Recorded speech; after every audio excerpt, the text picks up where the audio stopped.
Hello दोस्तों, मैं हूँ रुबैया मलिक और आप लोग सुन रहे हैं इश्क में दर्द भी है। इस कहानी में आगे क्या होने वाला है, आइए सुनते हैं।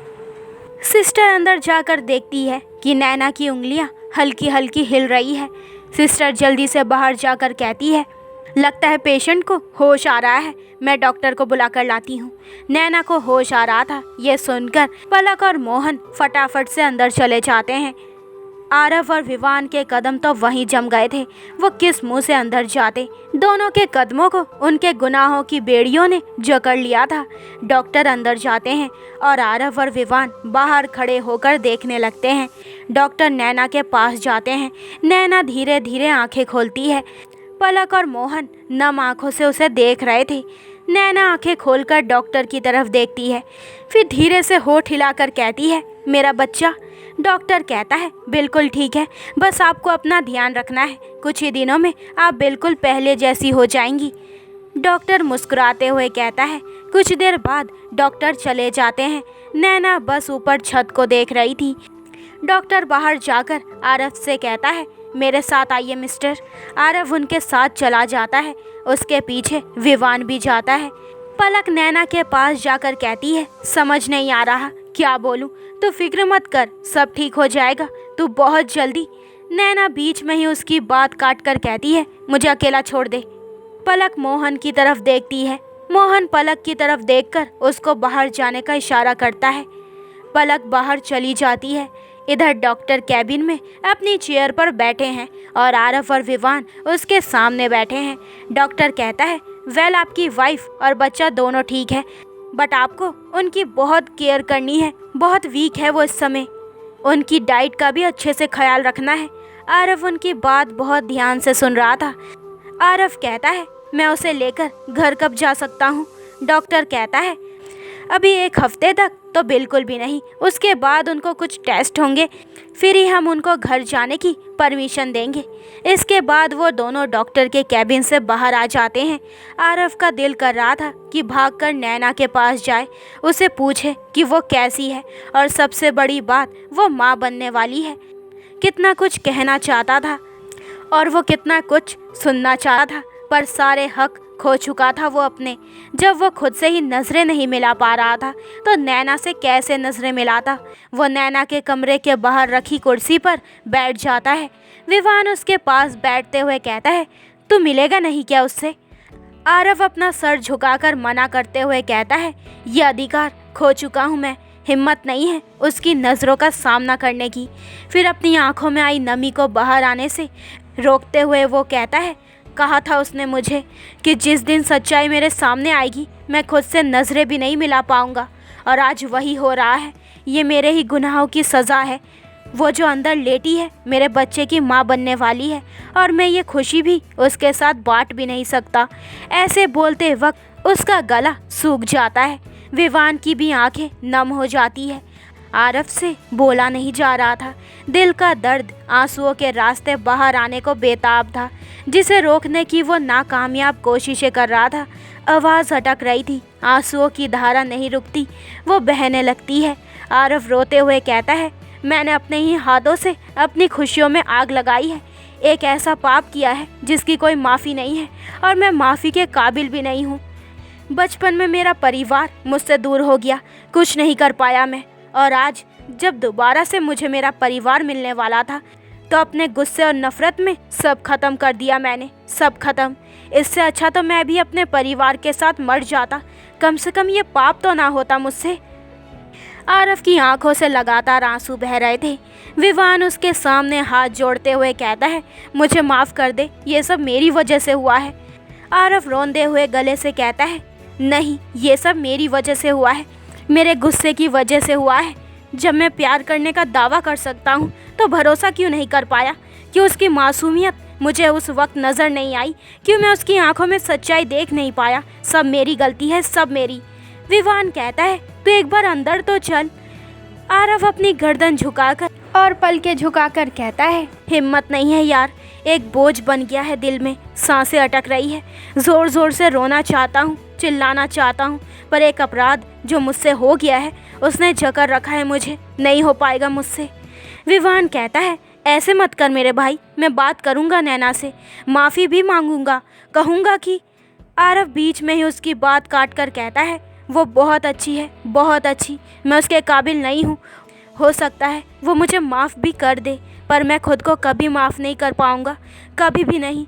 यही मेरी सज़ा है। सब कुछ होते हुए भी सारी ज़िंदगी मुझे यूं ही तड़पना होगा। विवान उसकी बातों का कोई जवाब नहीं दे पाता और किसी अपराधी की तरह अपना सर झुका लेता है। अंदर कमरे में मोहन नैना को देखते हुए कहता है, अब क्या सोचा है? नैना उसकी बात का कोई जवाब नहीं देती। मोहन फिर से कहता है, क्या तुम आरव को माफ़? नैना अपनी आंखें बंद करके कहती है, मुझे नींद आ रही है। मोहन वहाँ से बाहर चला जाता है। उसकी नज़र रोते हुए आरव पे जाती है, लेकिन वो बिना कुछ बोले पलक के पास जाता है।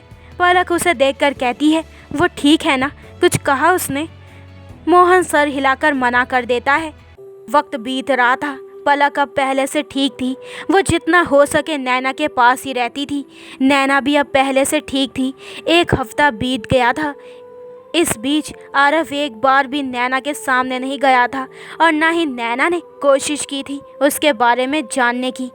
आरव एक हफ्ते से घर भी नहीं गया था।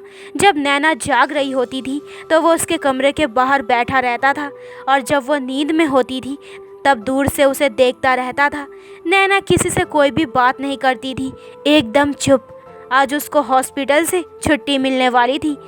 मोहन किसी काम से हॉस्पिटल से बाहर गया था।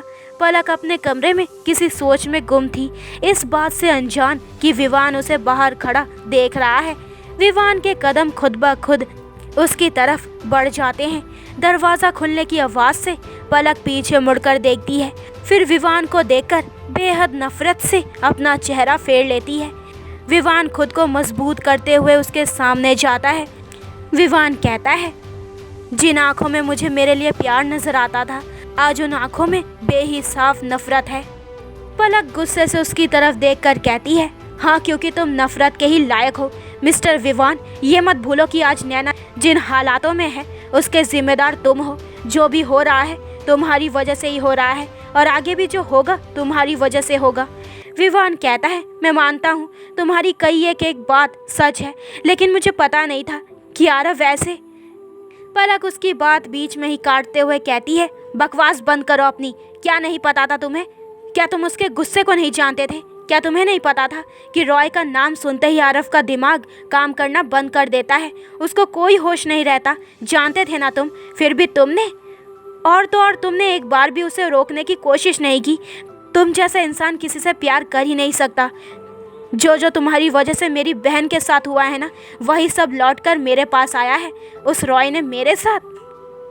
विवान के हाथ की मुट्ठी कस जाती है, जिसे पलक भी देख लेती है। वो तुरंत उसका हाथ पकड़कर ऊपर करती है और बेहद गुस्से से कहती है, आज बहुत खून खौल रहा है तुम्हारा।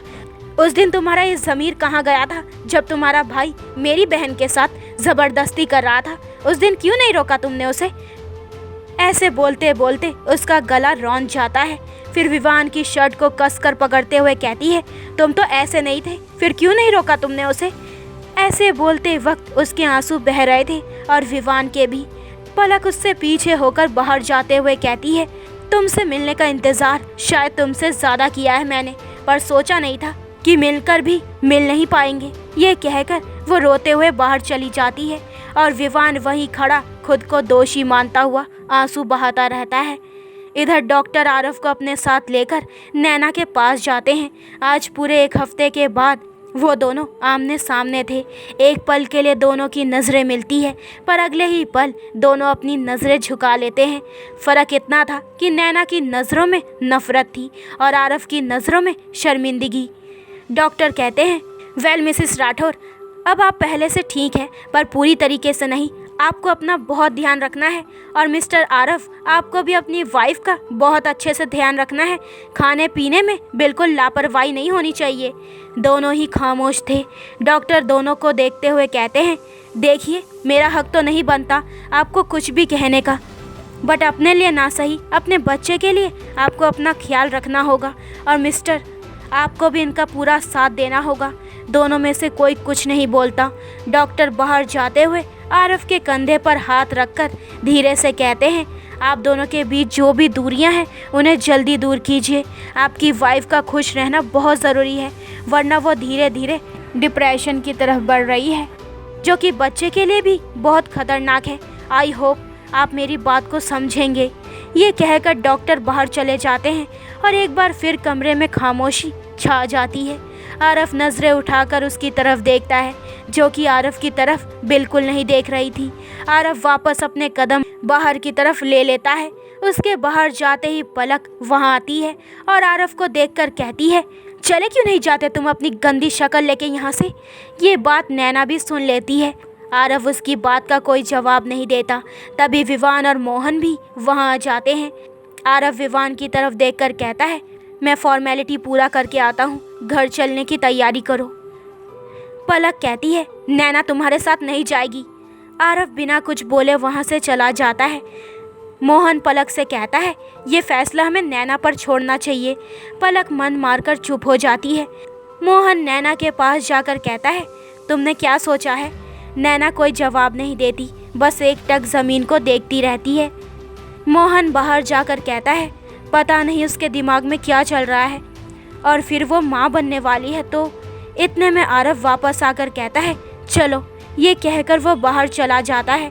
कुछ देर में पलक और मोहन नैना को लेकर आते हैं और सब लोग गाड़ी में बैठ जाते हैं। आरफ गाड़ी स्टार्ट करता है और सड़कों पर भगाने लगता है। पूरी गाड़ी में शांति पसरी हुई थी। नैना पिछली सीट पर बीच में बैठी थी। उसके एक साइड में पलक थी और एक साइड मोहन। विवान आरफ के साथ आगे बैठा था। नैना पीछे के सीट पर अपना सिर टिकाकर अपनी आंखें बंद कर लेती है। शायद वो देखना ही नहीं चाहती थी कुछ भी। कुछ ही देर में आरफ की गाड़ी बंगले के अंदर खड़ी थी। पहले आरफ उतरता है और फिर विवान, दोनों ही एक तरफ खड़े हो जाते हैं। पलक खुद उतरती है और फिर आराम से नैना को उतारती है। माधव भागा भागा नैना के पास आकर कहता है, तुम ठीक तो हो ना, मैं जानता था तुम्हें कुछ नहीं होगा। नैना कहती है, मैं आराम करना चाहती हूँ माधव भैया। बहुत देर बाद नैना ने कुछ बोला था। माधव उसकी बात समझते हुए कहता है, हाँ चलो, मैं तुम्हें कमरे तक छोड़ देता हूँ। नैना बिना किसी की तरफ देखे आगे बढ़ जाती है। पलक भी उसके पीछे जाती है। बाकी सब घर के अंदर जाते हैं, लेकिन किसी की समझ में कुछ नहीं आ रहा था। खैर, आगे तो बढ़ना ही था।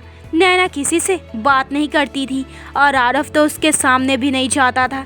पलक हर पल साय की तरह नैना के साथ रहकर उसका ख्याल रखती थी, पर रात को नैना उसको अलग कमरे में भेज देती थी, ये कहकर कि मुझे अकेले रहना है।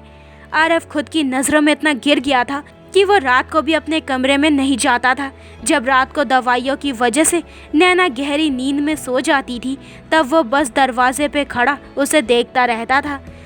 और जब नैना की नींद में हलचल होती थी तो आरफ वापस नीचे चला जाता था। तो दोस्तों, ये वाला एपिसोड यहीं पे ख़त्म होता है। अगले एपिसोड में जानेंगे कि इस कहानी में आगे क्या होने वाला है। क्या नैना आरफ को माफ़ कर देगी और क्या आरफ नैना का सामना कर पाएगा। तो आगे के एपिसोड और भी इंटरेस्टिंग होने वाले हैं। तो मेरे चैनल को जल्दी से सब्सक्राइब करें ताकि आपको मेरे न्यू एपिसोड के नोटिफिकेशन सबसे पहले मिल जाए। लाइक शेयर करें और कमेंट करके मुझे ज़रूर बताएं कि आप लोगों को ये स्टोरी कैसी लग रही है। अपना ख्याल रखें। बाय दोस्तों।